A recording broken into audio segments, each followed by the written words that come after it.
Jahe merah dikenal kaya manfaat dan kerap dijadikan penyedap masakan atau campuran minuman.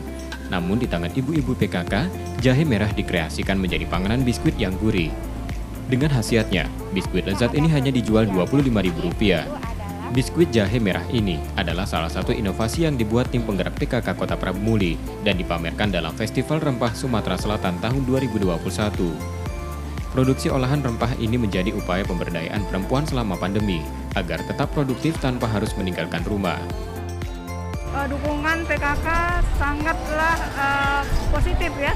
PKK selalu memberdayakan ibu-ibu yang ada, apalagi yang UP2K di kelurahan, itu untuk terus berusaha.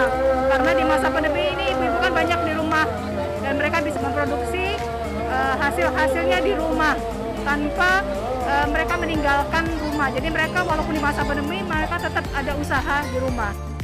Festival diikuti tim penggerak PKK dari 17 kabupaten kota, serta organisasi wanita dan UMKM kuliner berbasis rempah.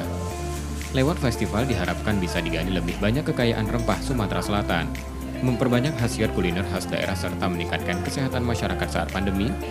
Tim penggerak PKK Sumsel juga meresmikan warung PKK sebagai wadah untuk memasarkan hasil produksi olahan rempah agar lebih dikenal masyarakat.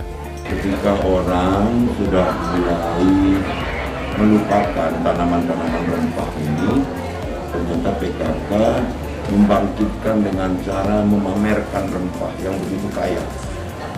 Keanekaragaman di Sumatera Selatan ini bukan hanya untuk keperluan sehari-hari, tapi ini juga bisa untuk menambah penghasilan.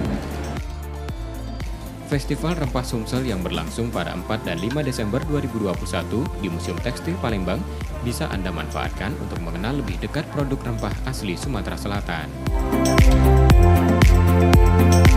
M. Rizky Nurmizan, Kompas TV, Palembang, Sumatera Selatan.